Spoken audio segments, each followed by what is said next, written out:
¿Es una iguana? ¿De quién es la iguana? ¿De Alberto? Hola, buenos días.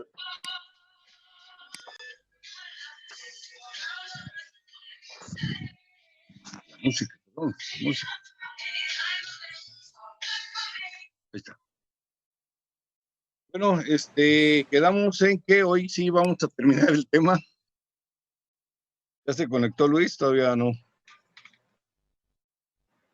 Todavía no creo, Doc. No parece.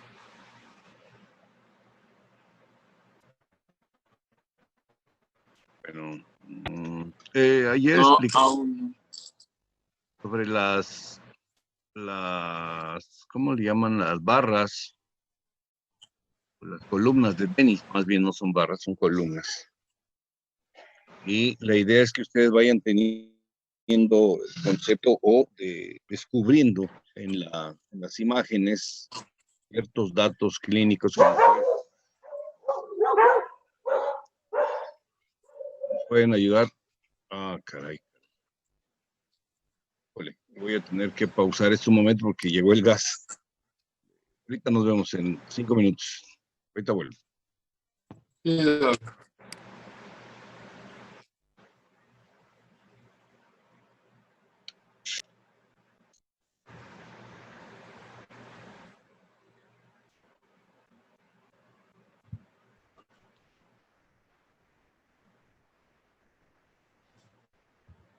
Ya está, Doc. Exactamente a la hora que no debía. Bueno, a ver. Buenos días, Doc. Buenos días. ¿Ya se conectó Luis? Ya que estoy, Doc. Por eso hice tiempo para que te conectara Luis. Gracias, Doc. Bueno, Un pequeño problema. Dale, entonces, ya vimos las columnas de Denis. Ahora sí, ¿qué más? Adelante. Voy, Doc. Deje el proyecto.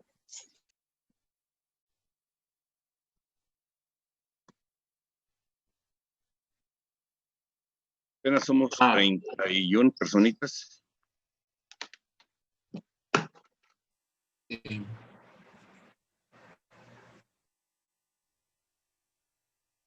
Bueno, ayer comentamos de las columnas de Denis y dijimos que estas columnas, pues, si se fractura solo una, pues es parcialmente estable, y si se fracturan dos o ya las tres, pues contemplamos que es una fractura inestable de toracolumbar. Y a raíz de estas iban a nacer otras 4 subdivisiones que iban a ser las fracturas por compresión, estallido, la fractura de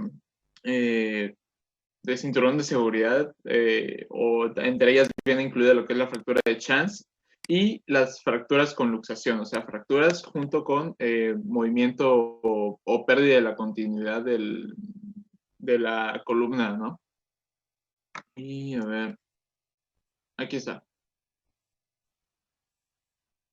Bueno, la primera es la fractura por compresión anterior, en la cual el mecanismo se da por un aumento en la carga axial sobre una flexión en la columna, generando una compresión en la cara anterior. Recordemos que la cara anterior, por su composición de trabecular, iba a ser la que menos resistencia iba a tener a la fuerza.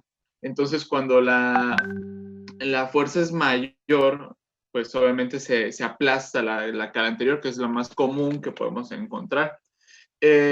Afortunadamente, estas fracturas tienen poco acuñamiento. ¿Qué quiere decir? Que se van a encimar muy poco sobre el área de lesión. Entonces son muy estables. Estas fracturas tienden a mejorar muy bien por sí solas.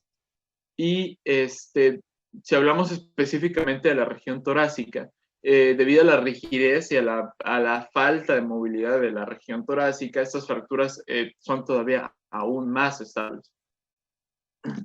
Estas fracturas, si se dan cuenta, por la estructuración del tejido esponjoso, la trabeculación, el Diosito le dijo, mejor si se va a aplastar, que se aplaste adelante para que la parte posterior que está pegada a la médula no se lesione. Y en esta imagen radiográfica es muy notorio cómo se fractura la parte anterior un poquito de la parte media, pero si ven la pared posterior del cuerpo vertebral, lo que forma la pared anterior del canal medular, está íntegra.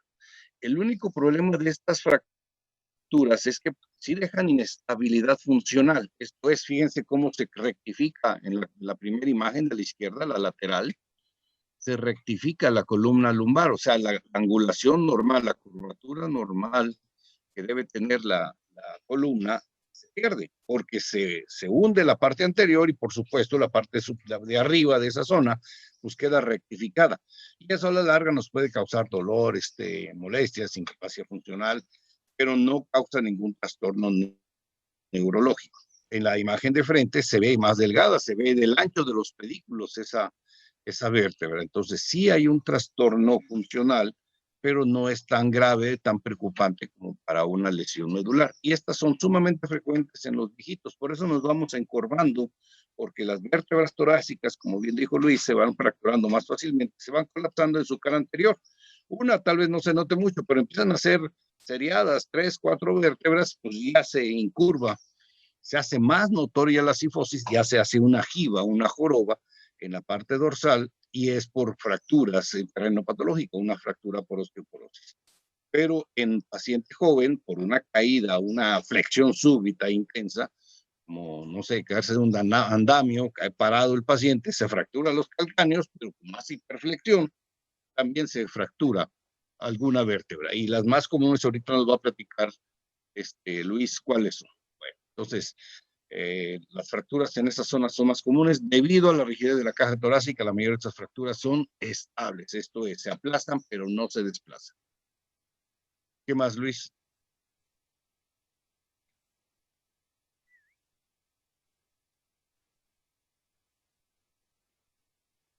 No te oigo.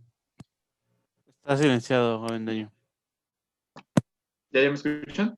Ya.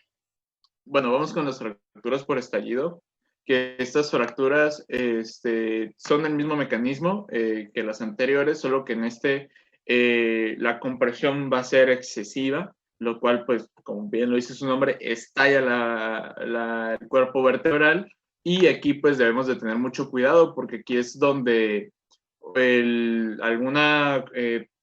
si tenemos suerte, el canal medular se expande, y si somos muy salados, pues una parte del hueso entra al canal medular y va a dañar o puede comprimir a la médula espinal. Entonces, la diferencia con las anteriores es que aquí la lesión es puramente vertical. Entonces, como vemos en C1, con lesiones en la cabeza, más o menos esto sucede en los cuerpos vertebrales torácicos o lumbares. La presión es puramente vertical, entonces la vértebra se talla en todos lados, no hace flexión. Así como se ve en esa imagen, las flechitas amarillas, se ven los huesos, la vértebra literalmente estallada, ¿no? Como si fuera ¿dónde fue la explosión? En Saúl, en Beijing, ¿dónde fue la explosión? en Líbano, Líbano, no me acuerdo qué. Líbano. Beirut, exactamente en Beirut. Vale, ¿qué más? Ok. Ahora, la fractura de Chance, esta está dentro de las fracturas que se ocasionan por cinturón, cabe mencionar que es por tener mal puesto el cinturón de seguridad, porque si tienes bien puesto, no tienes este riesgo. Entonces, la fractura de Chance se debe a que una fractura atraviesa el cuerpo vertebral, y esta está causada por una flexión en el eje antero-posterior, mientras hay una extensión en la parte posterior. Y aquí apenas se puede ver, les puse esta imagen porque es muy representativa de qué es lo que pasa. Y si ven las flechas verdes, pues hay una flexión en la cara anterior, por ejemplo, cuando hay un choque, pues te jalas hacia adelante, y la parte posterior de tu columna pues se extiende más. O sea, ese sería el mecanismo. Aquí apenas si se logra ver, pero aquí les pongo otra. Esta es la fractura de Chance, o esta, en la que hay una fractura que atraviesa totalmente por el medio a la fractura. Hay niveles de fractura, puede ser que nada más la columna posterior de Denis haya sido la fracturada, como en este caso. Bueno, en este caso ya sería hasta la segunda columna, podríamos decir, y hay casos en los cuales atraviesa totalmente la columna y pues ya está un poco más complicado, ¿no? La característica de Chance es precisamente que atraviesa todo. Regresa a la imagen. Esa. Aquí dice Luis que la parte, no, ahí donde estabas. Esa, ahí déjalo. Tiene una fractura donde está la flecha muy notoria por distracción. La vértebra aguanta el impacto de compresión y lo que hace la columna es fracturarse en forma transversa, se arranca literalmente la parte posterior, pero si se dan cuenta, la parte anterior está colapsada. Entonces también tiene una fractura aplastamiento en el cuerpo, en la parte anterior del cuerpo. Entonces se fracturaron las 3 columnas. Esa, por clasificación, ya es una vértebra inestable, es una fractura inestable. Si me regresas otra vez donde está el dibujito de donde las flechas de distracción y la flecha, esa. Fíjense que está tan severo el guamazo aquí que la vértebra de abajo también tiene una listesis. O la vértebra de arriba se fue hacia adelante o la vértebra de abajo marcada se fue hacia atrás. Tanto es que los bordes de la vértebra, el borde posterior del cuerpo vertebral no coincide con el de abajo. Donde se ve el marquito cuadrado, ese marquito no coincide con el de abajo. Ese hace un escalón con el de abajo. Entonces, y tiene una listesis. Esa vértebra es completamente inestable. ¿Qué es lo que pasa? Chocas, tu cuerpo anterior está detenido una parte por el cinturón de seguridad en la pelvis, la parte de arriba no, y eso hace que deslice o se corra hacia adelante. ¿Cuándo pasa? Cuando no te pones bien la parte cruzada del cinturón. El cinturón también causa fracturas, fractura de clavícula, fractura de costillas, pero no te fractura la columna, que eso es muy, muy grave, ¿no? Entonces, y es una fractura compleja, cuando es fractura de Chance, aquí es grave, delicada, seria, preocupante. ¿Qué más? Ahora, las fracturas y dislocación, pues es aquella en la cual se pierde la continuidad en la columna y hay una listesis, ¿no? O sea, se enciman, se mueven, se van hacia donde quieran las vértebras. Y bueno, afortunadamente son poco frecuentes y estas fracturas pues son resultados de una flexión extrema con un trauma cerrado severo. Y causa una disrupción pues, de los elementos posteriores de la vértebra, sea pedículos, facetas auriculares y las láminas. Y pues aquí podemos ver, estas pues son tomografías, pero si quieren aquí ya les puse una radiografía porque realmente no he encontrado radiografías de este tipo de fracturas. Pero aquí podemos ver bien, si seguimos una línea trazada por las apófisis espinosas de cada una de estas vértebras en la parte superior, vamos a ver que de por sí ya viene inclinada, hay un momento donde se pierde y luego podemos continuarla otra vez con las siguientes vértebras torácicas. Esas son lesiones muy severas, generalmente hay sección o una lesión medular franca y son muy comunes en esa zona, en torácicas bajas o lumbares altas. Como se ve la tomografía al lado dice T4, T5, en T6 es la que está fracturada, ahí T6 es alta, digamos, de la convencional. Las más comunes son como la que va abajo, la tomografía de abajo, de T10 y T11 es la que está lesionada y T12 ya está sana. Hace una sección, a ver si no tiene sección. Ahí la parte, entre comillas, buena es que entre más baja sea la sección, pues la funcionalidad es menos limitada, ¿no? Ya se limitan los miembros inferiores, algunas partes son funcionales, etcétera. Pero sí son lesiones muy graves, generalmente por accidentes muy severos, y que a veces esas lesiones pasan desapercibidas porque el paciente tiene traumatismo craneoencefálico, edema de pulmón, un tórax estallado, una víscera desgarrada, y entonces el paciente está muy grave y lo que le preocupa es salvar la vida. Y pasa desapercibido porque el paciente pues, no mueve las piernas, está fuerte. Pero sí hay que sospechar, ¿no? Le pides una teletórax y ves una columna, sí, dices, ay, espérame, ¿sabes qué? No nada más es el tórax, sino también tiene un problema en la columna vertebral. Puede pasar desapercibido si nada más se enfocan a la condición de vida, de salvar la vida, hacer una laparotomía, le quitan el vaso, cortan un vaso de tripa que estaba desgarrada, no sé, cosas así. Lo tienen que intubar, sello de agua, etcétera. Ya de pronto dicen, y la columna, ya pues la lesión ya está establecida, ¿no? Que a pesar de que se acomode nuevamente, la médula es muy sensible. Con la pura contusión se lastima. Imagínense una sección de este tipo, pues es una lesión franca, ¿no? Más. Y bueno, como lo decía el doctor, las que más van a afectar a la funcionalidad, bueno, depende, o pueden dejar más secuelas, son aquellas que son, ya sabemos que si es más arriba, pues el paciente va a perder más movilidad, o sea, en aspecto neurológico, si se llega a lesionar, pero también las fracturas de la unión toracolumbar, que estas sí suelen ser un poco más comunes, o sea, entre la unión de T11 a L1, estas fracturas son muy inestables debido a que están en un área de mucho movimiento para nosotros. Y pues estas fracturas de esta unión pues pueden ser de cualquier tipo, de aplastamiento, estallido, también podría aparecer también una fractura de chance en esta parte, o pues fracturas y luxaciones, ¿sale? Y pues aquí nada más les pongo otra radiografía. Básicamente es lo mismo. Esta paciente pues tiene una fractura con compresión anterior. Si vemos la parte anterior está reducida, y aún así el cuerpo anterior, bueno, creo que es la vértebra inferior es la que se va hacia atrás. Hay una listesis, ¿no? Hay una pérdida de la continuidad de la columna. Solo estas, pues, hace énfasis de las que están en la unión toracolumbar. Fíjense en las apófisis espinosas, cómo se ve, porque esa vértebra incluso está rotada.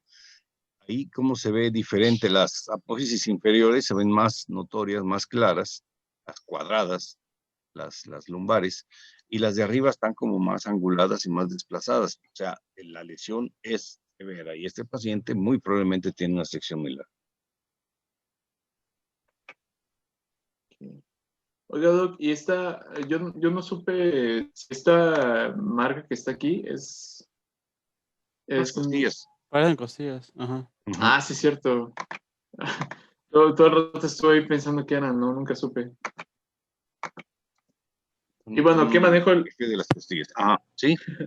¿Qué manejo le vamos a dar? Pues ya vimos que siempre evaluación neurológica, si el paciente está consciente, claramente. Si no, pues de una vez hay que trasladarlo.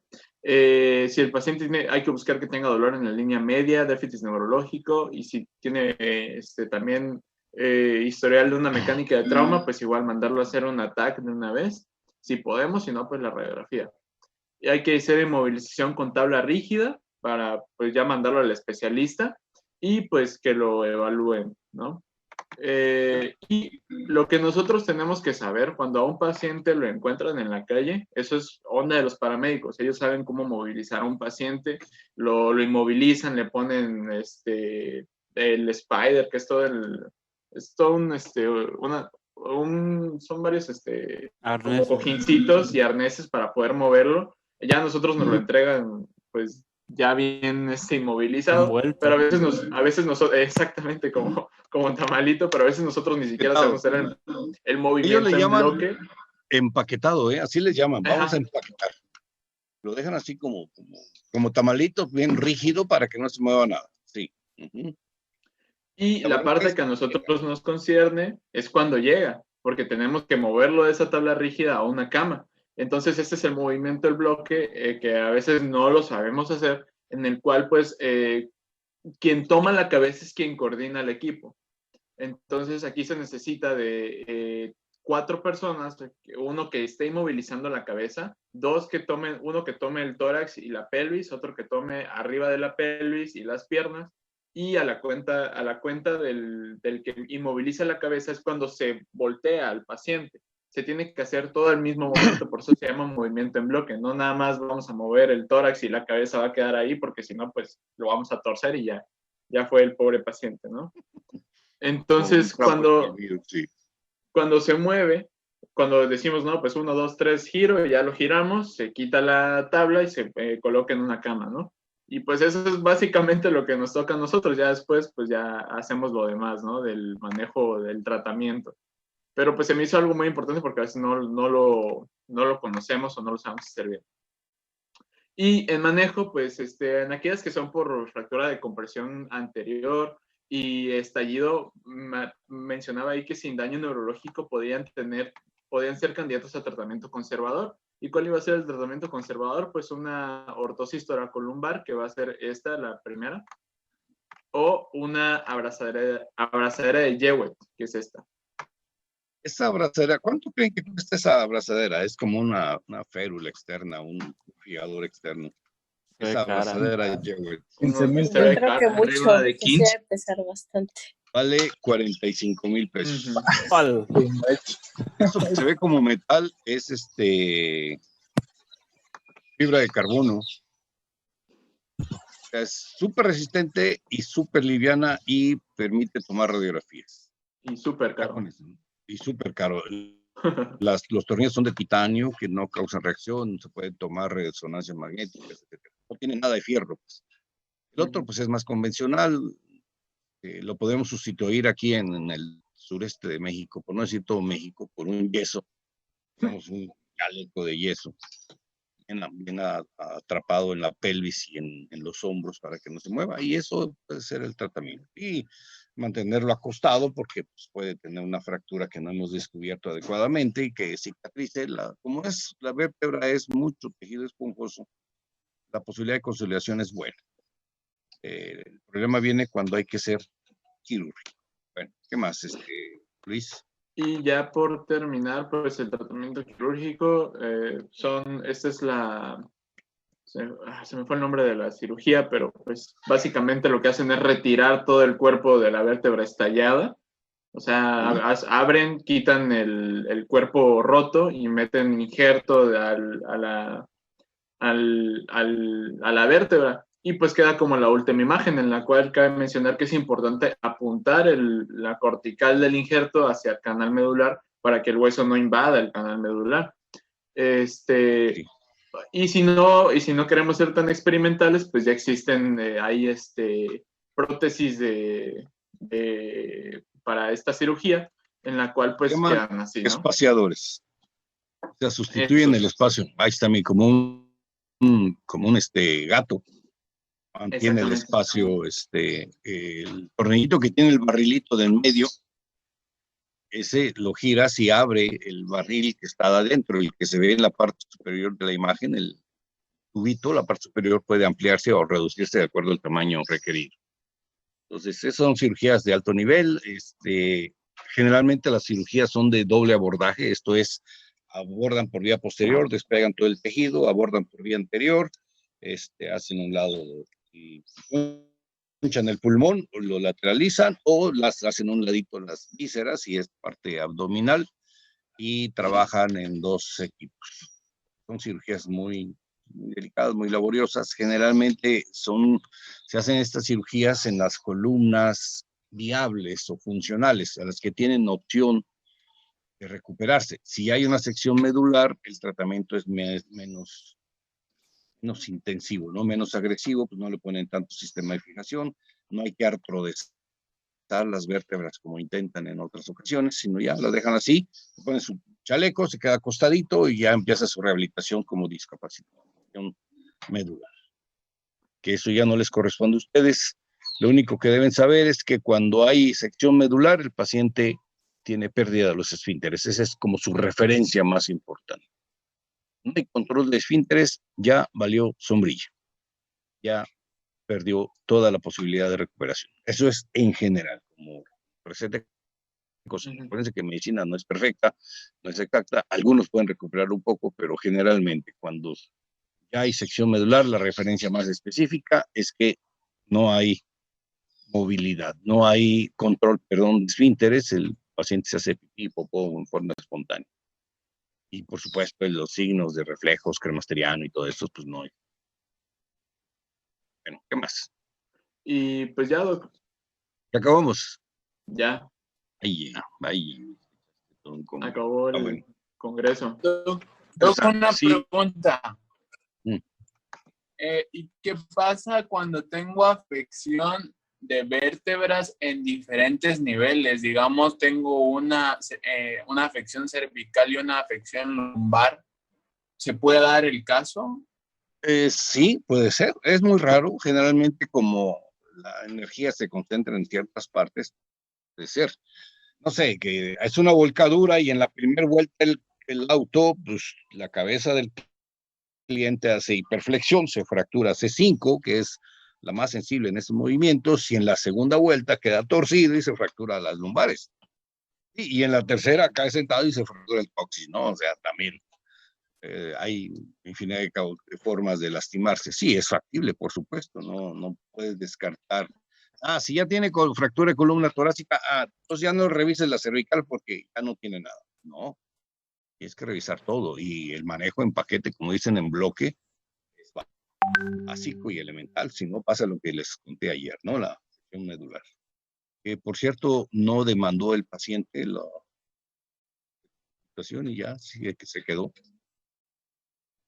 Fue bastante iatrogénico el asunto. Fue muy sonado aquí en la ciudad, por la forma en que se dio, ¿no? Bueno, ¿qué más? Ya acabamos. Doc, Ahí. Ajá. ¿es necesario evaluar una lesión medular con la escala de Frankel? ¿Cómo es la escala de Frankel? Decía que evalúa lo que es sensitivo y motor. Iba del grado A al grado E. Exacto, sí. Y la lesión, así como que una lesión de sensitiva y motora es como que la lesión completa y se evalúa como un grado A, pues se da como ese punto de lesión completa, pero no sé si es necesario que la sepamos bien. Es conveniente, sí tienes que anotarlo todo, porque si dicen, bueno, tiene una fractura, pero sí mueve las piernas, sí siente un poquito. No clasificas tú tu escala, tu evaluación, aunque no sea la de Frankel, una clasificación no por porcentajes, ni por letras, ni por números, sino decir, tiene sensibilidad del pie hasta la pantorrilla, tiene sensibilidad de la rodilla para abajo,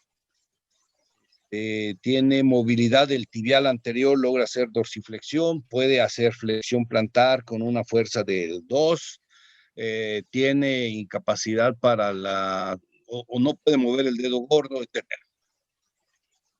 Le hacen la operación y regresa, ¿y cómo está? Pues como el paciente que les dije, no siento nada. Ya no muevo nada el tibial, ya no puedo hacer dorsiflexión, está completamente anestesiada toda mi pierna, las dos, ya dices, ups, y estuvo más mal. O al revés, después del trauma medular, del síndrome inflamatorio medular, hay recuperación. Lo viste con una lesión, con incapacidad funcional de la tibia, que no puede hacer tibial anterior y tibial posterior, no tiene movimiento el tobillo, y después de la operación, una semana después, 15 días después, ya empieza a mover. Perfecto, se está recuperando, entonces también sirve para ver esa evaluación. No tienes que aplicar la escala como tal, pero sí tienes que hacer una exploración. Incluye exploración anal, viendo estabilidad o reflejo anal específicamente, o el cremasteriano si es varón. El chiste es que veas que sí hay transmisión sensitiva autónoma, automática. Si no lo hay, el riesgo de una lesión completa es muy alta, pero sí deben evaluar al paciente. Ok, doc. Porque de ahí viene la recuperación, la posible recuperación. Más. Gracias, doc. Doctor, en caso de una fractura en el coxis, ¿también sería conservador el tratamiento? Cuando está desplazada, la fractura de coxis, como el coxis tiene la curva hacia anterior, hacia el sigmoide, habíamos dicho, generalmente se debe reducir, y la forma de reducirlo es meter el quirófano al paciente, sedarlo, meter el dedo en el ano y traccionar el coxis. Hacer una reducción digital a través del ano. Generalmente es funcional, o sea, se recuperan bastante bien, puede quedar un poquito deslocado o algo, pero la idea es que no duela. Cuando queda coxigodinia, o sea, que queda el coxis doliendo, pero de forma permanente o persistente, cada que va al baño, cada que se sienta, no se puede sentar en cualquier silla porque le molesta, tiene que llevar su dona para que quede la zona lesionada al aire, que ya es un cohete para el paciente. Lo que se hace es quitar el coxis. O sea, se opera, se localiza el coxis, se arranca. Nada más hay que tener cuidado con la arterita que lo nutre porque es muy sangrona. Y ya, se queda sin rabito el paciente, pero coxis es algo como el apéndice, no tiene una utilidad básica o real. Pero antes de eso se infiltra, se da medicamentos, se da terapia, etc. La resección del coxis es rara, no es tan cotidiana, pero sí se debe tratar, ¿no? Debe mejorar. Si lo tratas en fase aguda, lo más fácil es esto, ¿sabe qué? Lo vamos a dormir un poquito, vamos a molestarlo un poquito, bueno, le vamos a meter el dedo en el ano, le vamos a jalar el fragmento y ya. Y como está dormido, ni se incomoda el paciente. Si lo haces despierto, sí duele, sí, además de la comodidad de que te hagan un tacto rectal, pues es la tracción del fragmento que está desplazado, ¿no? Entonces, mejor una sedación leve, se duerme 10 minutos el paciente, despierte ya como si nada. Sí, ya se me quitó el dolor. De todos modos, en el posoperatorio, y por lo menos durante mes y medio, 2 meses, debe sentarse en una dona o una de esas, donas se llaman, de las, como salvavidas de niños, para que quede la zona del coxis al aire y no presione cuando se sienta en cualquier, ¿no? Generalmente en una superficie plana, para aclarar bien, el paciente no apoya el coxis. Para que apoye el coxis, el paciente tiene que tener una inclinación posterior, o sea, que haga un poco más hacia atrás su tronco para que sí ya golpee la. Esto es, cuando caes sentado o sentada verticalmente, generalmente no le das al coxis. Te golpeas el isquio, las nachas, te duele la columna, a la nuca te duele, pero no el coxis. Pero si caes, no sé, en un borde, en una piedra, un poco más inclinada hacia atrás, pues sí, le pegas al coxis y es muy, muy doloroso, muy incómodo. Hace poco vi uno de esos, no sé cómo te le ocurren, hay unos postes, se para en el poste y brinca al otro y no le atina. No, de verlo me dolió a mí. Se revolcaba, daba vuelta como lombriz en el sol. No, pobre tipo. Bueno, sigamos. ¿Alguna otra pregunta? ¿Alguna otra duda?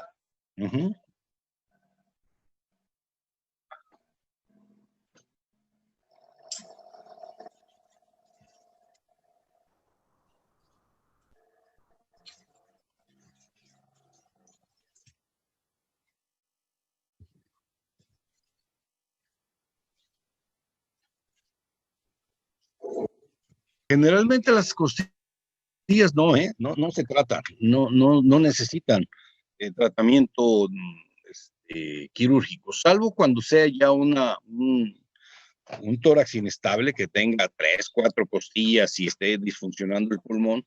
Sí, existen las barras, las plaquitas especiales con tornillos especiales que no pueden perforar la segunda cortical para estabilizar esas vértebras, pero casi nunca se hace. Bueno, yo nunca en mi vida he visto la necesidad, a pesar de ser un tórax inestable, nada más le ponen su sello, que el mismo pulmón expande, mantienen la inmovilización y la la costilla consolida muy bien.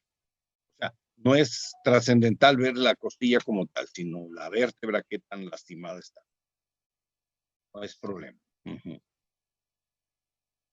¿Alguien se ha fracturado una costilla? ¿No? ¿Nadie?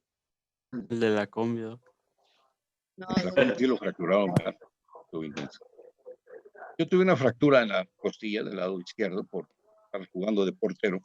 Caí en una piedra y me fracturé la 10ª torácica. Y duele muchísimo, es un problema porque ahí sí te duele, pues solo cuando respiro, pues ahí sí duele y se te corta la respiración, es muy molesto, pero esto pasa después de una semana que ya se callito y todo, ya se va. Y no hay nada que hacer, pues no hay forma de resolver. Bueno, ¿qué más? Ahorita que Una no, Luis. ¿Qué hable Cañas? Sí. Bueno, No, pues, doctor, ¿se puede palpar una luxación de costilla? luxación de costilla. Híjole, no. Es sumamente difícil que se luxe una costilla. Puede ser que haya una luxación aquí en la parrilla, en la parte anterior, porque es más bien una fractura costocondral. La costilla realmente termina aquí en el vértice de la parrilla costal, porque se acuerdan que es cartílago del tórax hacia afuera. Entonces, cuando te golpeas fuertemente o te agarran en la combi como el pobre tipo, puede ser que le hagan una fractura costocondral. La unión entre el cartílago y la costilla es la que se puede dislocar o separar. Es que fíjese, Doc, le cuento una anécdota. Hace años, nosotros en el rancho de mi papá nos dedicamos a la ordeña. Entonces, cuando se llena una lechera que pesa como 50 kilos, pues la tenemos que subir al caballo para transportarlas hacia el termo en donde nosotros vendemos la leche. Pero en una parte del transporte se tiene que poner la lechera sobre la arena de la laguna, porque tenemos que cruzar la laguna. Entonces pongo la lechera sobre la arena y para subirla otra vez al caballo, al momento de agarrarla con fuerza, digamos, la parte de abajo de la lechera hizo succión con la arena mojada. Entonces no la pude despegar. Ajá, entonces yo la jalo hacia arriba con toda mi fuerza y no la muevo. Entonces yo sentí que me tronó la espalda, me tronó y me quedé ahí pues todo y eso enrollado porque no la moví la lechera, me tronó la espalda y fue un dolor impresionante que sentí en mi columna. Entonces yo me fui todo torcido meramente, me subí a la camioneta y me llevaron y el dolor me duró como por una semana hasta que me llevaron porque el pueblo está olvidado por Dios, no hay nadie. Entonces me llevaron con un huesero y el huesero me dijo, aquí se siente clarito que se te luxó la costilla. Tienes una separación de la costilla con la vértebra. A ver, espérame, Luis. Podemos ver tu imagen y nos digas más o menos en dónde fue la luxación, en qué parte anatómica de tu tórax. ¿Fue en la espalda, enfrente, en un costado? ¿Dónde fue? Fue, digamos, en... Pero pon tu cámara. Pon la cámara, pues, chico. Pero... ¿Cómo me voy a poner? No tienes brasier, mejor. No tienes brasier. Gracias. Salgo a la luz. Tu corpiño. Ahorita hago la representación y todo, aguántenme. No te rasuraste. Es que ando en baños menores. Ahorita aguántenme. Solo van a ver al hombre lobo. A ver si me llega el internet. Peludo. ¿Sí me ven? Sí, bueno, ahí los chuchos están peleando.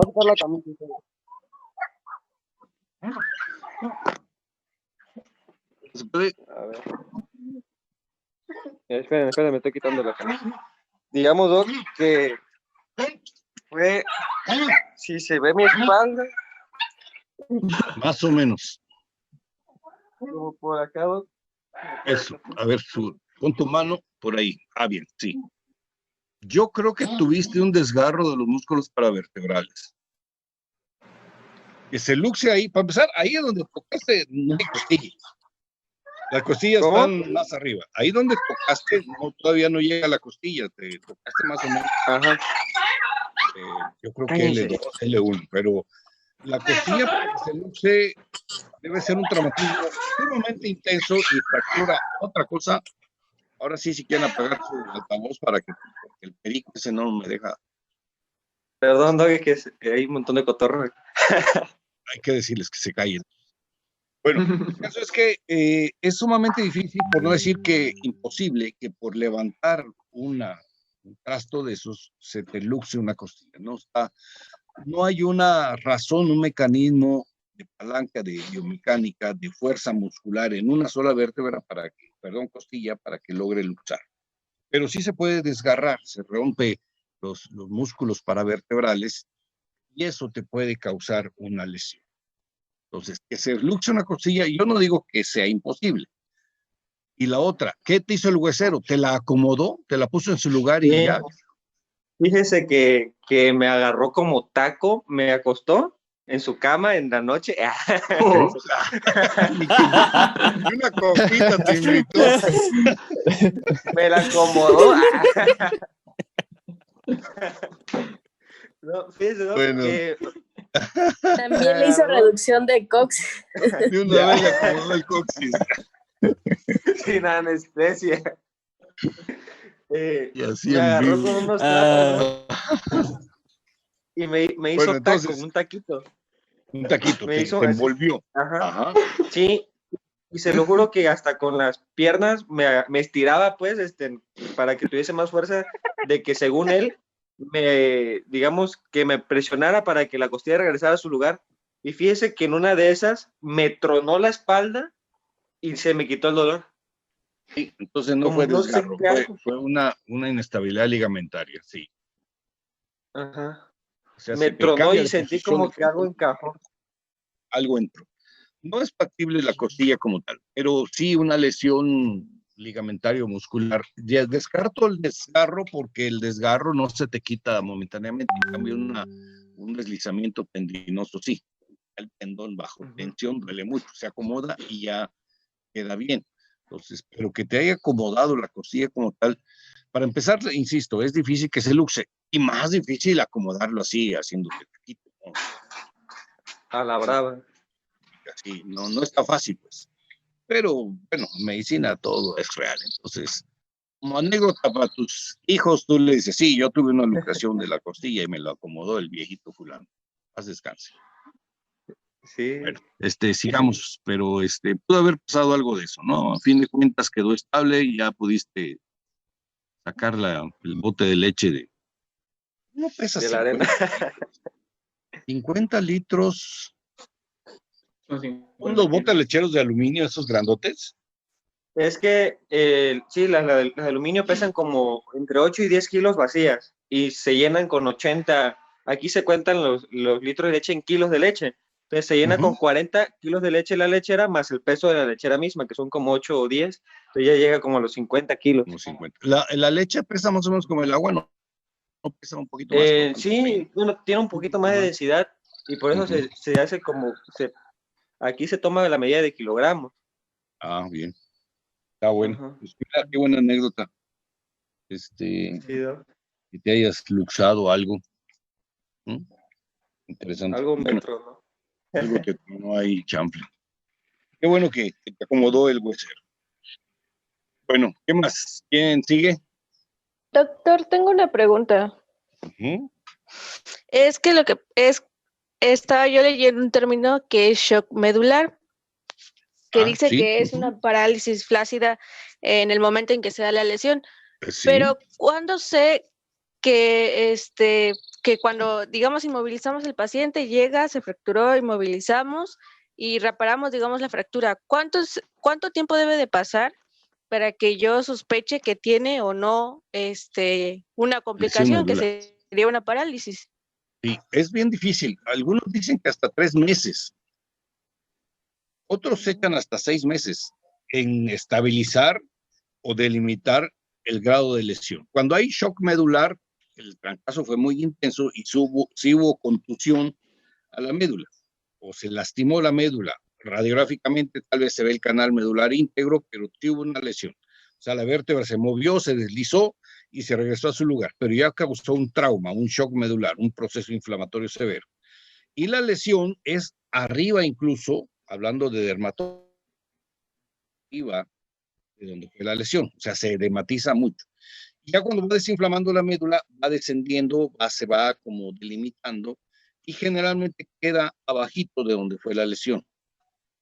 Puede ser que la pura contusión de la médula no causó un daño anatómico, sino un daño nada más inflamatorio, una neuropraxia de la médula. No sé si existe el término neuropraxia medular, pero como pasa en el nervio, ¿no? Cuando se te atrapa el nervio, quedas dormido en mala posición, te duerme el brazo, queda inerte tu brazo, completamente insensible, pero al rato se recupera. Esa es una neuropraxia.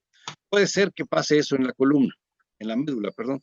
Entonces, ese síndrome neurológico postraumático por el trauma puede variar hasta 3, incluso 6 meses. O sea, puede ir mejorando.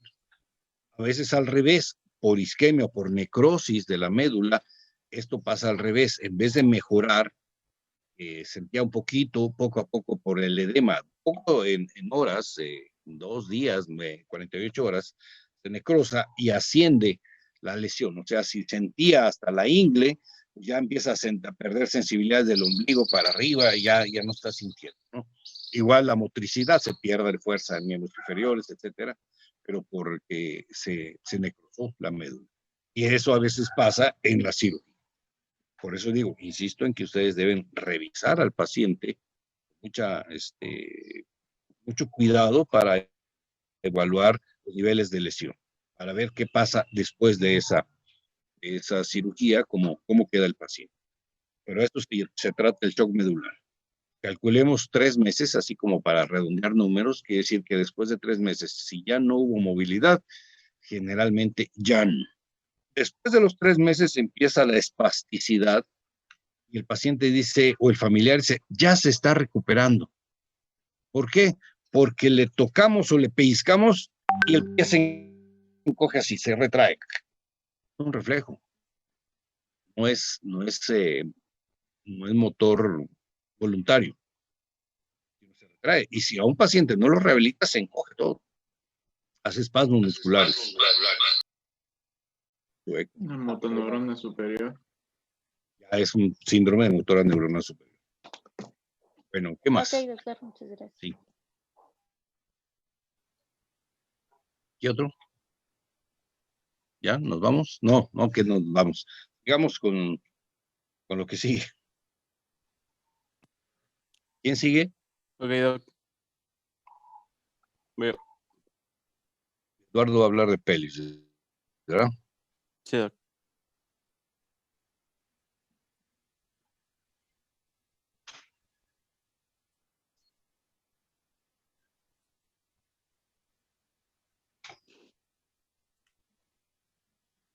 ¿Ahí se ve? Sí. Sí se ve. Ok, bueno, vamos a empezar con lo que son las fracturas de pelvis. Bueno, entonces vamos a empezar pues, por la anatomía. Ahora más ligero para que no nos tardemos tanto con esto. Uh-huh.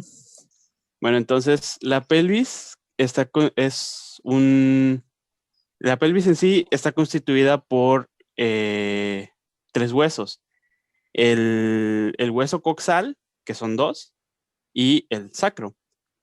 Uh-huh. A su vez, el hueso coxal está constituido por 3 partes que durante la infancia están separadas, que son, sí, se ve, okay.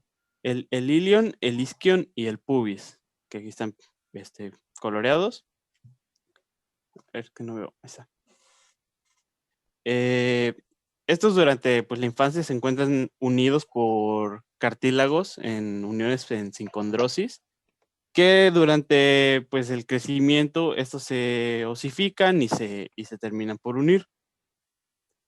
Entonces, tenemos aquí varias partes anatómicas que son del hueso coxal importantes, que son las crestas ilíacas, espinas ilíacas anterosuperiores, anteroinferiores. Del lado posterior igual tenemos espinas ilíacas posterosuperior y posterior-inferior. Son puntos de inserción muscular, al igual que las alas del ilion.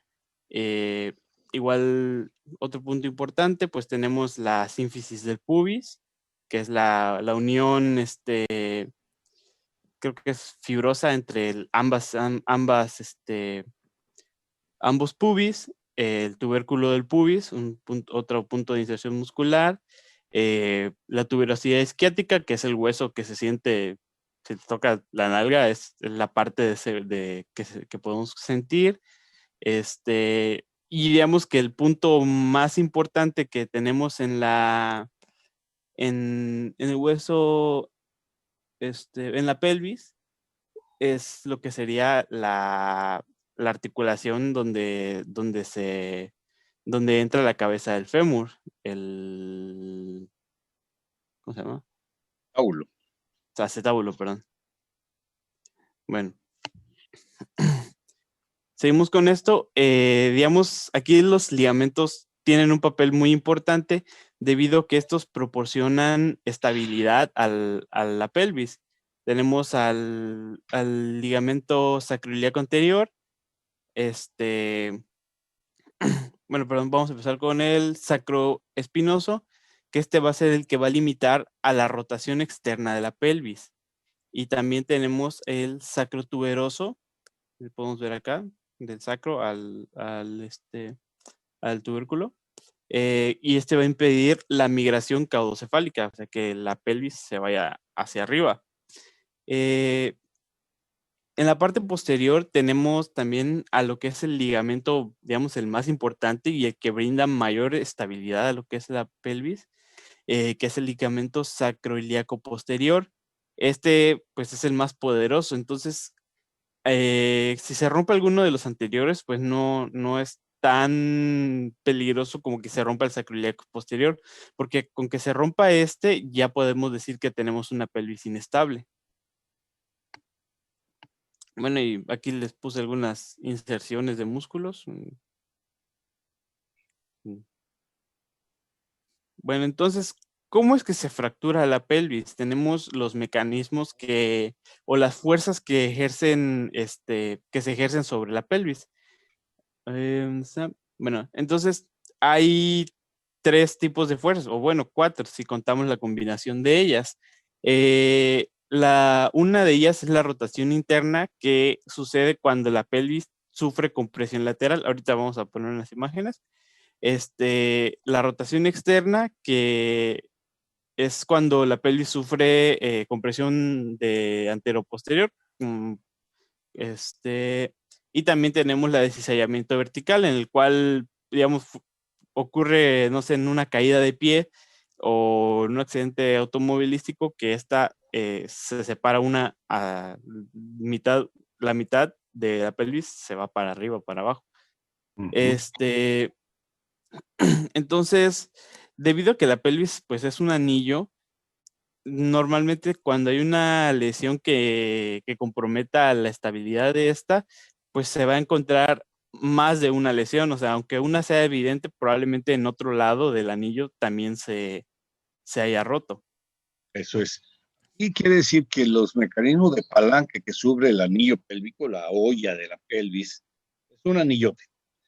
Si se fractura una sola, como igual que la columna, la primera vértebra cervical, si se fractura una zona del anillo, pues se mantiene estable. Pero generalmente cuando el impacto es muy fuerte, la energía que provoca el daño es muy fuerte, puede provocar inestabilidad. De un lado se ve fracturado el anillo, pero en otro lado debemos buscar una luxación, un desplazamiento, un desgarro de ligamentos o otra fractura que no alcanzamos a ver de primera instancia. Entonces, las fracturas de pelvis trascendentales son las que afectan el anillo pélvico. Las otras, como se ve aquí ahorita en el dibujito, son, digamos, las partes sencillas, las estables. A ver, síguele, Eduardo. Ok, entonces, pues, como decía, las fracturas estables pueden ser fracturas aisladas o abulsiones donde se insertan músculos. Entonces, pues, aunque se rompan pedacitos, pues en sí la estabilidad del anillo completo pues sigue íntegro. Entonces estas pues no son tan peligrosas, porque, digamos, en lo que son las fracturas inestables, por lo general se crea un tercer espacio, que este tercer espacio se llena de sangre y tiene la capacidad de que en cuestión de minutos el paciente caiga en shock hipovolémico.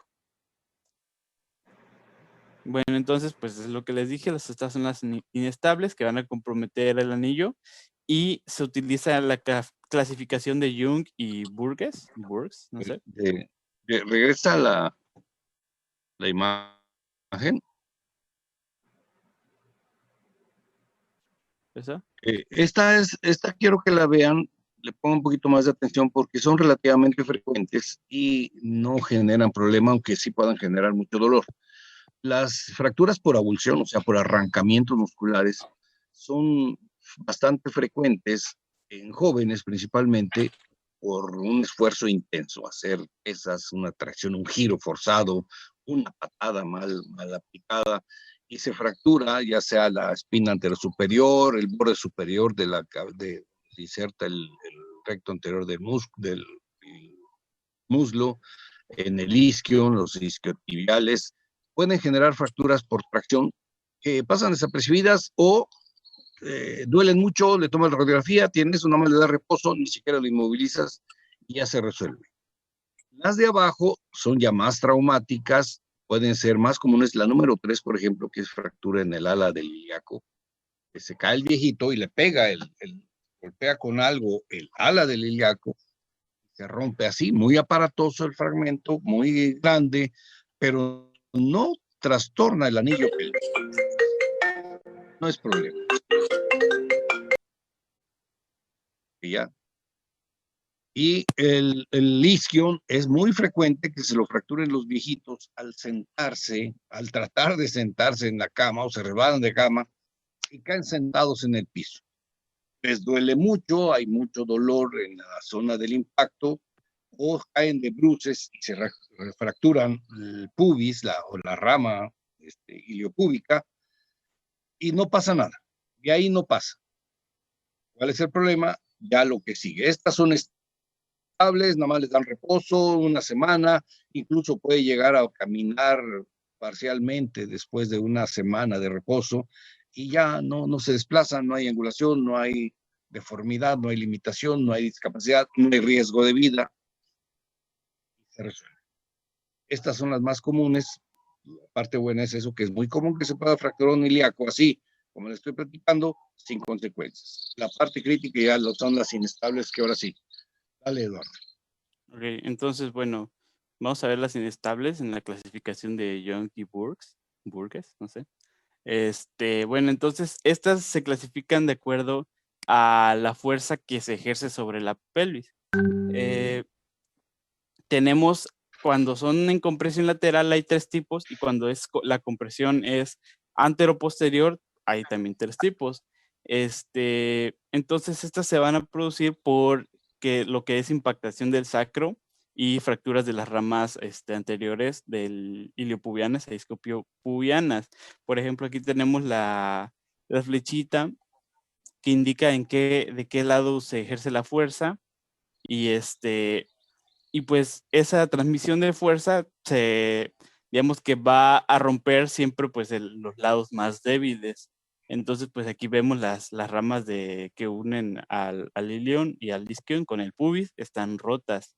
Y como les decía, por lo general puede haber lesión o daño en otra parte del hueso y aquí está representado otra fractura por lo mismo de que es un anillo.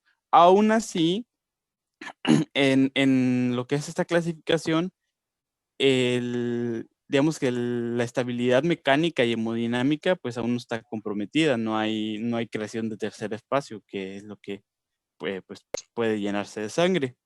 En el tipo 2 son pues parecidas, solo que ahora pues ya hay aparte de la fractura que vimos de la rama isquiopubiana, pues ya hay una fractura más evidente en otro lado. Aquí, por ejemplo, está en el ala, está representada la fractura. Cuando es de tipo 3, pues tenemos los 2 puntos de fractura, pero aparte hay del lado de la hemipelvis contraria, ya hay ruptura de ligamentos. Esto, dependiendo pues qué ligamento se rompa, va a producir un movimiento de la hemipelvis. Aquí, por ejemplo, pues está mostrando que hay rotación, esa pues es rotación externa que está teniendo la pelvis por la ruptura de estos ligamentos que le dan estabilidad. Ahora, ¿cómo lo podemos identificar? La tipo 2 y la tipo 3, la diferencia así muy grosera es que los ligamentos están estables en la 2 y en la 3 ya están inestables. ¿Cómo nos damos cuenta? Porque la hemipelvis contraria ya está abierta o está deformada.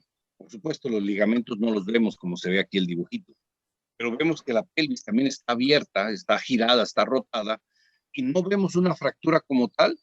Puede ser que los ligamentos estén rotos. Aquí ya representa una fractura de la rama iliopúbica, pues ya es más visible. Y ves la pelvis, el lado, digamos, menos traumatizado. Acuérdense que es un golpe lateral, un aplazamiento lateral. Esa se puede abrir también o se puede cerrar. En vez de estar separada la pubis, el pubis está cerrado, que es lo más común, si es, por lógica, si, no sé, le cae un peso, un talud, o cómo se llama, un montón de tierra a la persona y la aplasta las dos pelvis, pues la cierra como libro cerrado, la comprime y hace que esos ligamentos se rompan. Se rompe la parte posterior y el pubis también se rompe y se traslapa. O se rompe de un solo lado cuando es un impacto, por ejemplo, van en un Smart y te atropella una camioneta, una Lobo, te pega en la parte lateral, pues te empuja la pelvis, la hemipelvis hacia el centro, te fractura de ese lado, puede fracturar la rama posterior, como se ve en el dibujo, y además romper los ligamentos agregados. Entonces, cuando es un grado 3, los ligamentos son los participantes, ya nos había dicho Eduardo, que son los muy importantes para mantener la pelvis estable. Esas son más peligros. ¿Qué más? Entonces, aquí el chiste es que no se aprendan la clasificación como tal, sino le vayan entendiendo el sentido común de por qué se va clasificando de 1 a 3. ¿Qué más, Luis? Eduardo. Digo, Eduardo, perdón. Bueno, como ya nos echamos un congreso completo con Luis, ya quedó. Dale, Bueno, entonces, bueno, ahora el mecanismo en lo que es la compresión antero-posterior, pues por lo general lo que golpea primero son las espinas ilíacas anterosuperiores, sí, porque pues creo que son las más que se encuentran más al frente de el la pubis es lo primero que cuando te vas de boca, te golpeas el pubis directamente, ahí está la flecha. Bueno, perdón. Bueno, entonces en esta clasificación, pues hay separación de la sínfisis del pubis, pero pues esta es menor a 2.5 centímetros y igual es estable porque no tenemos más puntos de fractura y los ligamentos se encuentran íntegros. En el tipo 2, aquí la diástasis es mucho mayor, es mayor a 2.5 centímetros.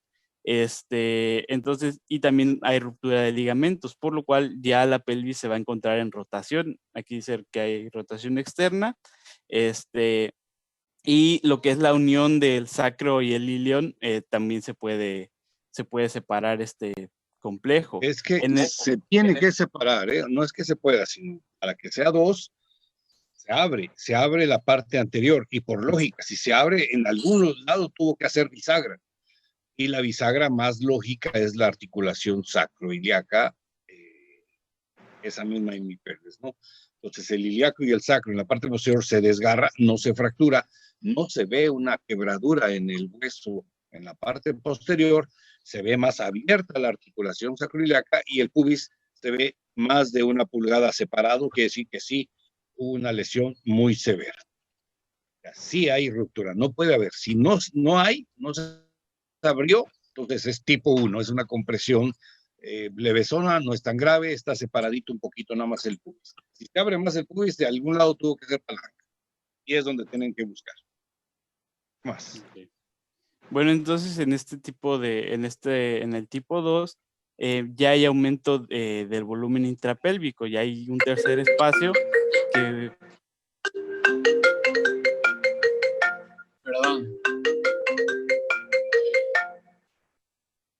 Apaga tu alarma. Bueno, entonces ya tenemos un aumento rápido del volumen intrapélvico. Entonces, ya en esta clasificación, pues ya el paciente ya puede caer en un shock hipovolémico. En el tipo 3, pues ya es mucho peor porque pues tenemos aún a mayor separación del pubis, el isquion ya está completamente separado del sacro y ruptura de ligamentos, o sea, ya tenemos una pelvis inestable completamente. Ya se ve la pelvis incluso corrida, ¿eh? No nada más se ve abierta, sino desplazada hacia posterior. No se ve, ves el pubis y ahí en la vista anteroposterior, que no nos lo está mostrando, que eso, pues aquí nos facilitas la clase porque se ve el dibujito muy Sí, tengo unas representativo. imágenes más adelante. Por eso, lo ideal es que lo vayas viendo así, ¿no? La teoría y la parte de imagen. Pero ahí puede ser que visto desde arriba el pubis se vea separado. Pero si hay una ruptura completa, en vez de separado nada más, y la bisagra del ilíaco, que sería aquí mis dedos índice y medio, están separados, pero puede estar también corrido, ¿no? O sea, en vez de estar nada más así, como bisagra, se haya desplazado hacia posterior. Entonces, esto nos da una inestabilidad severa de todo el anillo pélvico, y lo que ahorita nos va a explicar, yo creo, ahorita Eduardo, es la magnitud del sangrado que puede tener. No la fractura en sí, sino el sangrado que se genera en la cavidad pélvica. Vale, ¿qué más, Luis? Okay. Eduardo. Bueno, entonces, ¿qué pasó?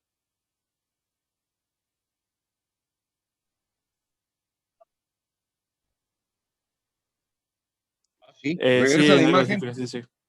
Regresa a la imagen y mira, se abre la rama púbica, se rompen los ligamentos. Eso quiere decir que desgarró, o sea, se abrió completamente la pelvis y hay desgarro de todas las arteriolas de la pelvis. Ya no digamos de la ilíaca primitiva, que se desgarra esa, ya no te da tiempo de llevar al paciente ni a subirle a la ambulancia, ¿no? Se te desangra ahí. Entonces, cuando se abre completamente el pubis, que esta es tu única referencia en la clínica más notoria, sospechas de un sangrado severo cuando está más abierto, más de 2 centímetros. O sea, metes tus 2 dedos fácilmente entre el espacio púbico, entran, te sientes separado y hay un espacio de 5 centímetros. Dices, el paciente está inestable, tiene una fractura de pelvis muy severa y hay que llevarlo de volada a un centro médico que tengan manera de hacer una reducción y tratar el problema pélvico. Ya nos va a hablar, yo creo, Eduardo, de la biomecánica, que esto tiene que ser con pacientes que tienen de alta energía, atropellamientos, caída de un talud, no sé, golpes muy severos. Pero entonces, cuando te veía muy abierto el pubis, así le llaman, incluso de libro abierto, la pelvis se abre libro. Entonces, sí hay una lesión muy severa, y si ya tiene más de 1 pulgada de separado, es una pelvis inestable y nos puede, ahí dice el punto, aumento rápido de volumen intrapélvico, y habla de volumen sanguíneo. Entonces, desde la 2, en el sentido anteroposterior de la 2 ya es problema porque está separando la pelvis. ¿Qué más, Eduardo? Sí. Bueno, entonces, aquí en la tipo 3, como les decía, el sacroiliaco posterior, pues es el ligamento más potente y que da mayor estabilidad. Entonces, pues en este tipo de lesión, pues este también se rompe y, como les decía, es el más importante, pues pierde completamente la estabilidad de la pelvis. La otra fuerza que se ejerce sobre la pelvis es el cizallamiento vertical, que por lo general se da en caídas sobre miembros inferiores, o cuando hay un choque automovilístico, que pues la fuerza que el cuerpo se va hacia adelante, los pies del conductor chocan con, digamos, donde van los pedales y todo eso.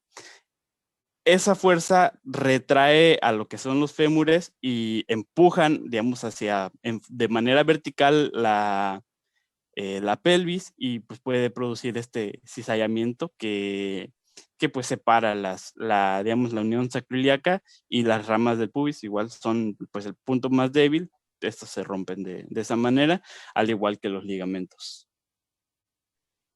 Entonces el mecanismo es ascendente, así como está la flechita, ¿no? Ujú. Desliza hacia arriba. Es muy común en un paciente relativamente joven que tiene un hueso, un fémur muy fuerte, el fémur aguanta el impacto y genera la energía más intensa hacia la hemipelvis. Entonces su pelvis asciende. ¿Qué más? Ok. Bueno, entonces, pues, ¿qué produce estos tipos de fracturas? Ah, bueno, sí. Pues bueno, va a producir, lógicamente, como la pelvis es la unión entre el esqueleto axial y el miembro inferior, pues va a producir incapacidad para caminar,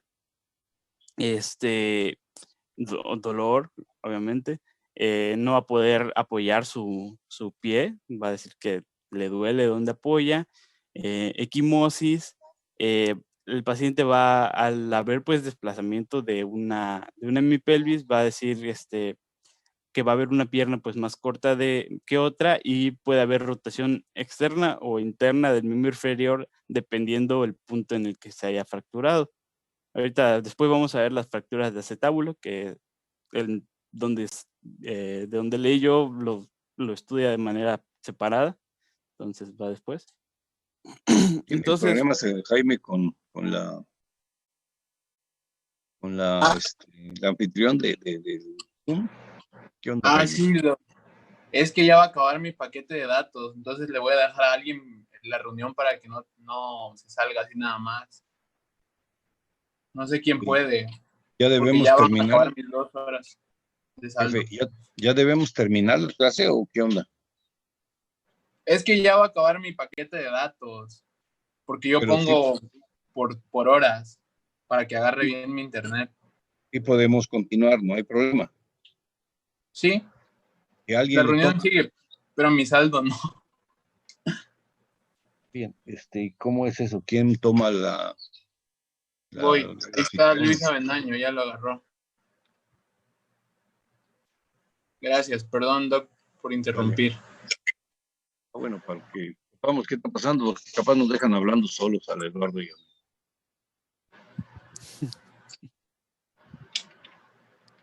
Bueno, ¿qué más? Síguele, Eduardo. Entonces, la clínica dice que le duele la pierna, que está chulenqueando, que, ¿qué más dijiste? Que hay equimosis, la pierna más corta, que eso es bien subjetivo, no es cierto, nada más cuando es por deslizamiento, por cizallamiento, o sea, deslizamiento superior de la hemipelvis, y rotación externa del miembro inferior también es medio subjetivo, más sucede cuando hay fractura de fémur proximal.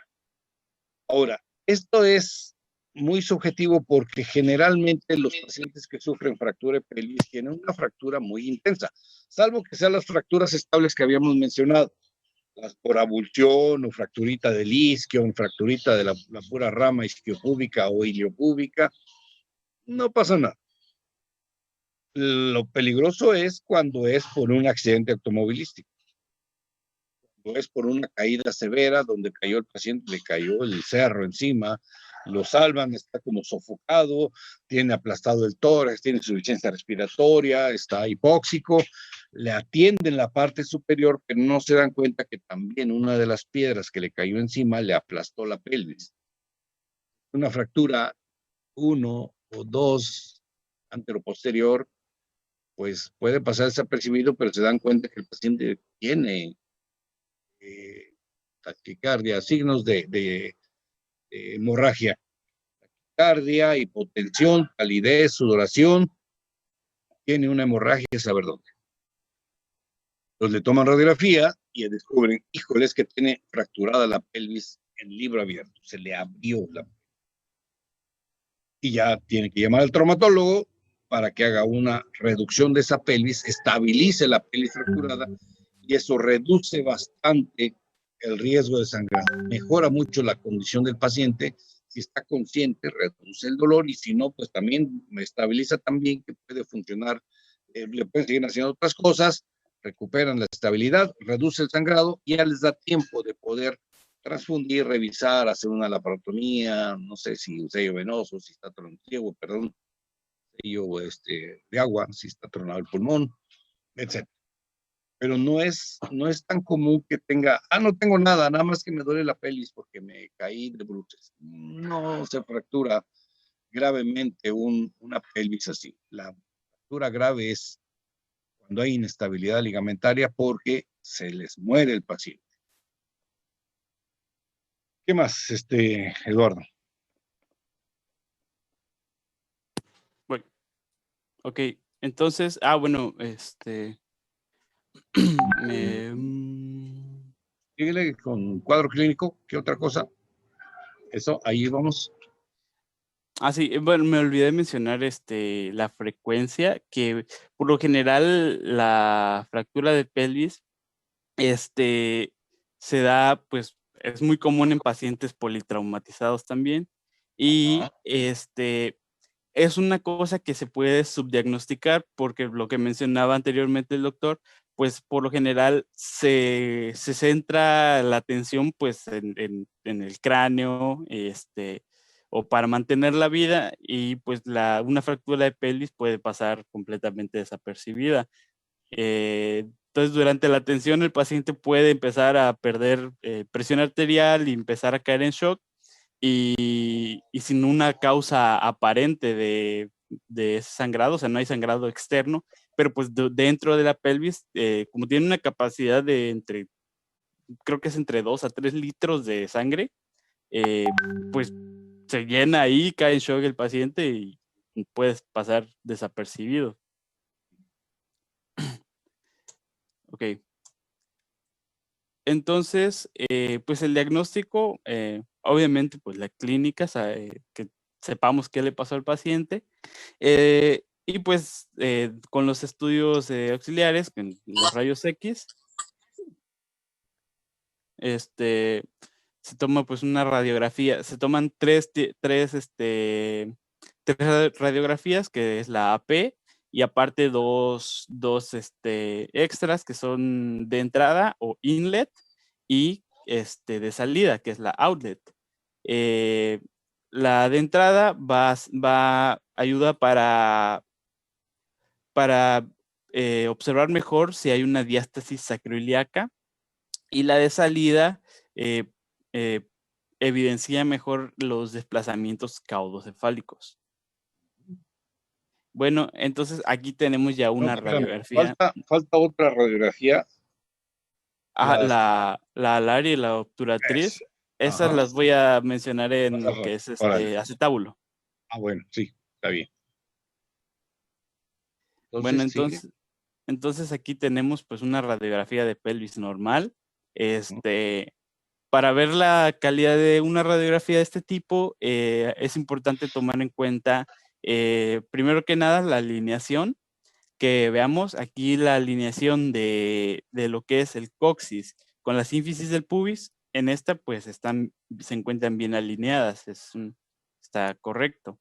La otra que debemos de ver es lo que es bueno, aquí les muestro un ejemplo de una que es incorrecta. Podemos ver, pues aquí están las líneas, aquí está la sínfisis del pubis y el coxis está por ahí volando, no está correctamente alineada. Entonces quiere decir que esta placa está rotada, no está correctamente anteroposterior.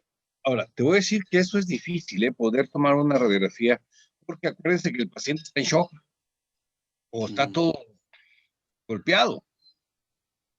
Y la radiografía generalmente es portátil. No te llevas un paciente con presión baja, con taquicardia, en shock, al centro de rayos X, que está generalmente bien lejos de donde necesitas evaluación, porque se te va a morir en el camino, en el trayecto del área de exploración, del área de urgencias, a donde está el centro de rayos X. Pues, ¿qué es lo que debes hacer? Tomarle una portátil.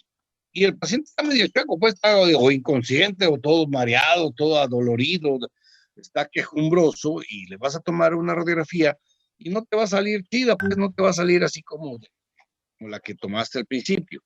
Sí. Pero esas variantes las podemos aceptar hasta cierto punto para ver imágenes del esqueleto. Ahí sí vemos No tanto si el pubis alinea con el sacrocoxis, sino que si está abierto el pubis, o que veamos una fractura ahí o algo, ya nos inclina la balanza a pensar en otra cosa. ¿Sí? O sea, no te preocupes mucho si no está bien centrada. Ah, regrésenlo porque no está bien centrada. Ah, no, más tantito. Ponle atención a eso. Bueno, ¿qué más? Bueno, entonces pues aquí les iba a hablar de la inclinación, que Ah, es la distancia que hay entre el coxis y el pubis. Pues aquí se ve, hay la inclinación reduce la distancia o la puede ampliar mucho, dependiendo. O sea, si no queremos pues ese tipo de placa, pues podríamos decir que no está bien tomada lo que había leído. ujú. Ok, entonces ya aquí tenemos una fractura como tal, y esta pues está fácil, está marcada todos los puntos de fractura. Vemos que hay diástasis pubiana, que esta es mayor a 2.5 centímetros, con separación del isquion con el sacro en ambos lados. Aquí se puede ver. Estos. Y acá. Entonces, esto pues ya es una fractura, es inestable, ya se perdió completamente la continuidad del anillo y pues es una urgencia porque al haber esa separación, lo que les decía, puede haber caída de la presión arterial, de la volemia y puede caer en shock. Aquí dice pues que aquí en la placa es un varón de 59 años que cayó de un caballo. Ven la fractura del. Perdón. Regrésala. Si ven la fractura del ilíaco, yo creo que esta está fracturado aquí. Pero yo lo creo, no vi al paciente, no te lo puedo asegurar. Pero yo veo una fractura aquí.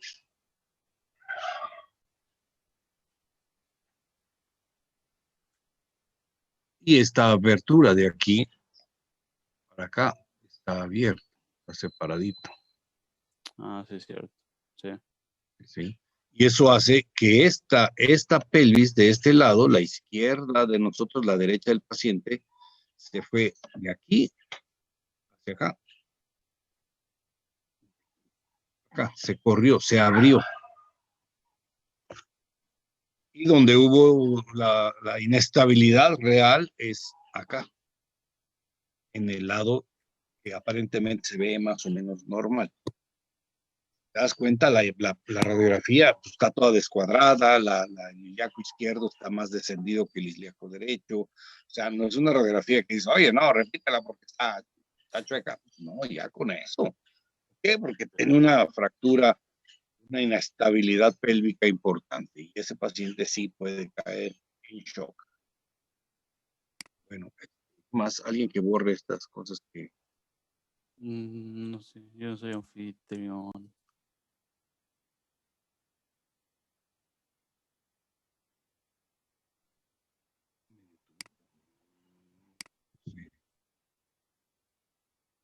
Puede ser la uretra tal vez, o una sonda, o no alcanzo a ver bien. Sí, ya vi el tubito, la línea roja. No sé qué sea, realmente no alcanzo a identificarlo. Puede ser el trayecto de la uretra o. No, Falco.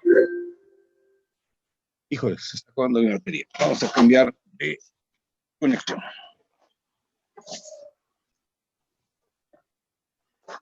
¿Qué más, Eduardo? Síguele. Sí, ok. Bueno, aquí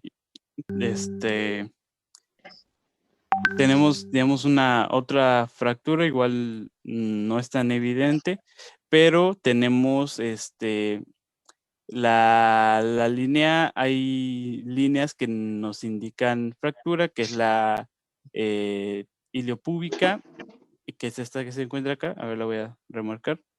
¿Dónde está? Bueno, entonces tenemos esta línea de acá, la iliopúbica, y la isquiopúbica, que es una que desciende por acá. Entonces, cualquier interrupción en la continuidad de estas, pues indica que hay fractura. Y pues aquí podemos observar en esta zona que pues aquí se interrumpe lo que es la continuidad de esta. Y creo que había visto otra, y no me acuerdo. Sí, pues aquí tenemos una fractura que igual no es tan evidente. Igual lo que es aquí la unión del lienio y el sacro, aquí podemos ver que se encuentra un poco más separado, no completamente, pero sí un poco. Ok. Cuando vean la fractura de pelvis, a ver, regrésalo por favor. Cuando vean así una fractura, un paciente con sospecha de fractura de pelvis, vean así de primera instancia 3 cosas específicas. A ver, vamos a dibujar otra vez. El anillo pélvico, o sea, este círculo que se ve aquí.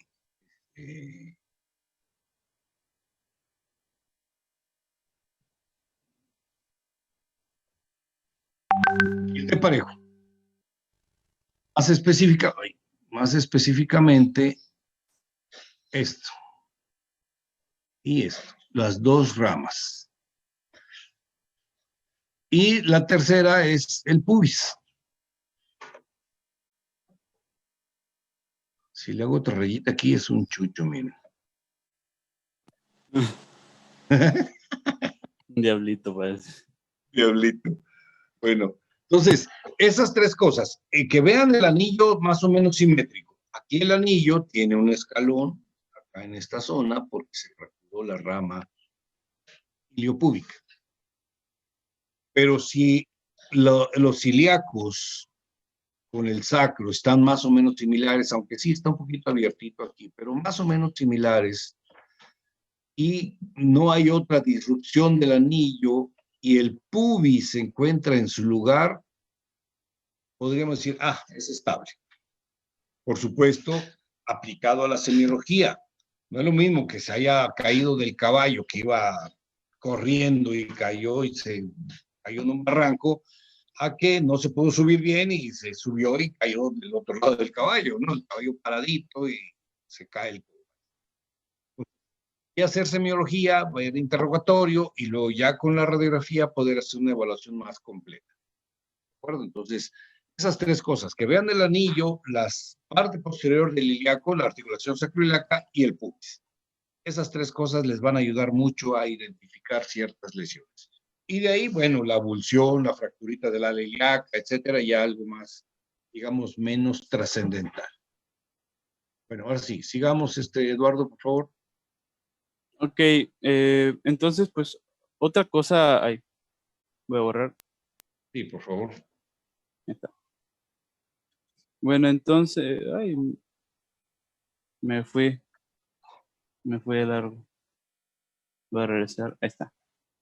Ok, entonces, pues otra cosa importante, pues lo que es la pelvis, pues está llena de órganos y esto es muy importante porque cualquier daño que ocurra en los huesos también hay que investigar pues los órganos que se encuentran dentro de la pelvis. Puede ser vejiga, en las mujeres el útero, en hombres la próstata, hay que revisar el colon o que no sangren las arterias que se encuentran en esta zona. Esto se puede realizar pues mediante, o sea, no solo así pues, pero mediante un tacto vaginal o un tacto rectal pueden ayudar a ver si hay lesión dentro de estas zonas.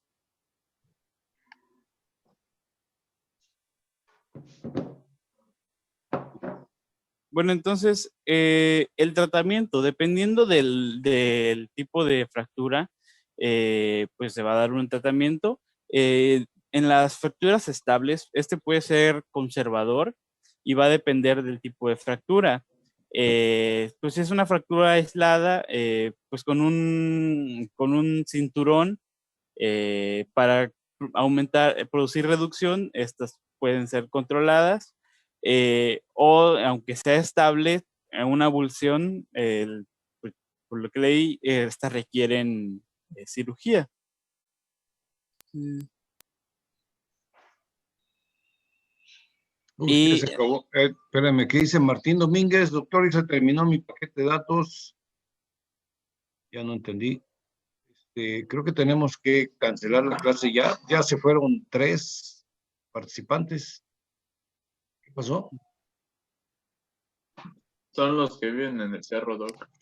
Es que yo, como por ejemplo, vivimos en comunidades, ajá, se paga por hora 15 pesos en Telcel, 15 pesos por hora, y cuando Ajá. terminan los datos, se desconecta. Entonces ya mejor la dejamos ahí porque se van a empezar a desconectar y va a quedarse hablando solito Eduardo. Y seguimos mañana. Sí, doctor. Sí, doc.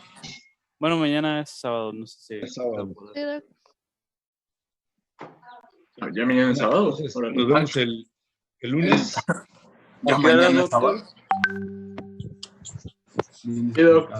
Sí. Nos vemos el lunes entonces. ¿A qué hora, Doc? Igual a Para que la las 8. programe. A las 8. Perfecto, Doc. Que tengan un bonito fin de semana, Doc. Igualmente, quédense en casa, todavía no salgan. Doc. A distancia. Bye. Bye. Bye.